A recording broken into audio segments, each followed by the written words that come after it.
pleasure of handing out the awards for that team. The other coaches who preceded me here tonight did a wonderful job handing it out. I didn't prepare anything, so I'm going to wing it. But I do know who the award winners are, so I'm going to call them up one at a time and say a little something about each. It isn't hard to do. Honestly, I wish every kid on our team could get an award because it was such a pleasure to coach all these kids. They came so far over the course of the year. I think every single one of them deserves most improved.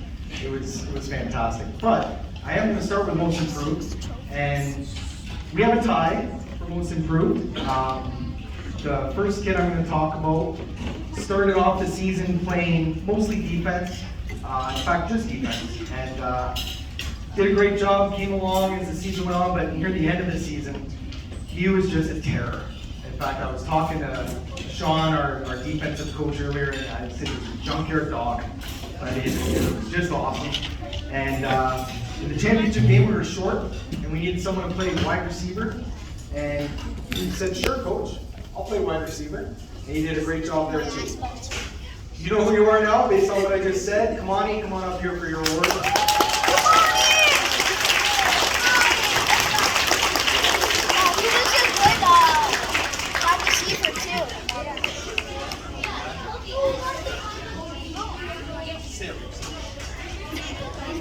So like I said, there was a tie for most improved.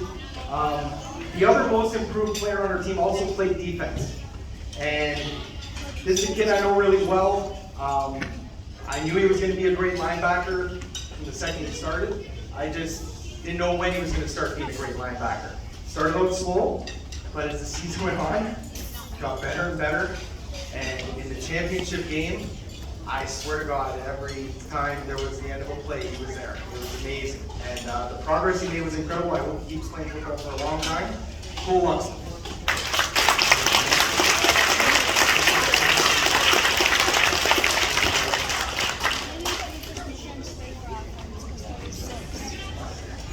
All right, so most sportsmanlike. Again, we have a tie. The system of voting lends itself towards this, and that's good. I'm glad more awards can be voted better. Most sportsmanlike. The first one I'm going to hand out. This is a kid who I would say he's very quiet. Plays defense. You don't know he's there until we start playing, and then when we start playing, you know he's there because he's in on every play. And I know most sportsmanlike doesn't have much to do with ability, but this is another kid who just got better as the season went on, saved his best game for the last game. Very proud to have coached him, similar to Cole and Kamani. I hope he keeps playing football for a long time. Eli Pott.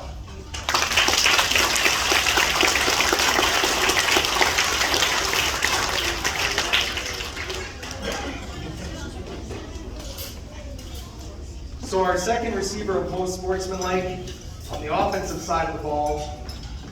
Similar, you know he's there. There's no doubt about that. I can't say that you don't know he's there, but his demeanor is such that, he calms the team down. He doesn't get too high or too low, whether we're winning or losing. Steady presence, very dynamic player, scored a lot of touchdowns, played what we all call the most important position in the game. Really proud of him for how he took on that position and acted as a leader all season long. Aiden McClain.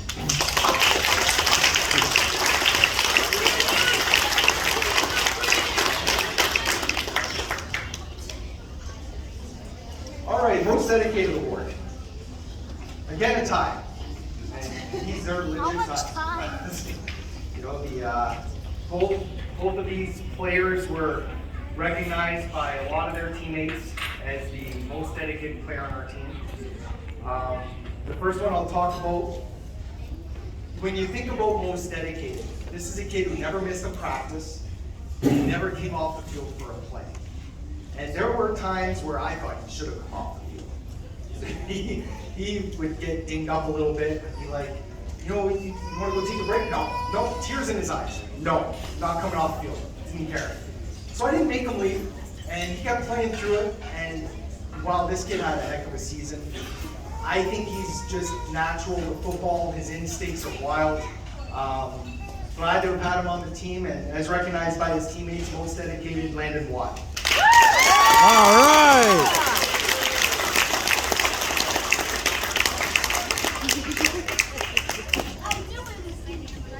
And finally, for the Sioux Seahawks, the player that tied with Landon for most dedicated. I don't want to drone on and on about him. He's a football player. He's thought he was a football player since he was probably 3 or 4. But this year he showed he's a football player, and I'm very proud of him, Liam Evans.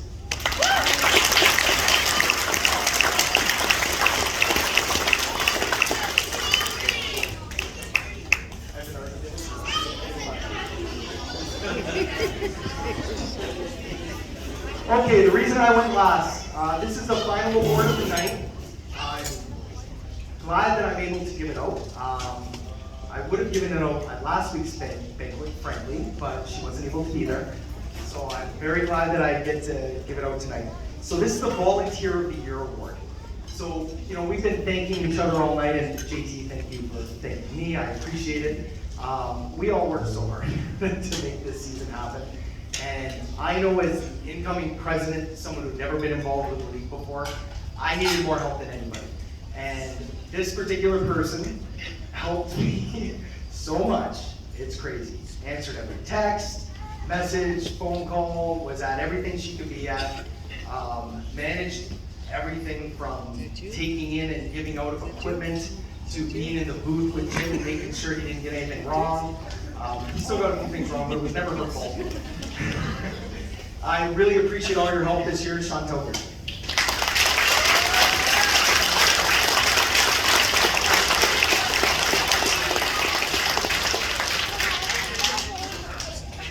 She just said we'll do it again next season, which makes me very, very happy. So, I want to thank the Marconi. Obviously, if we're still eating, we're going to continue eating and all that, but I'm not going to come back up here to talk again tonight. I'll let you enjoy the rest of your evening without having to hear my voice. But I just want, let me dismiss these guys first. One round of applause for the Seahawks.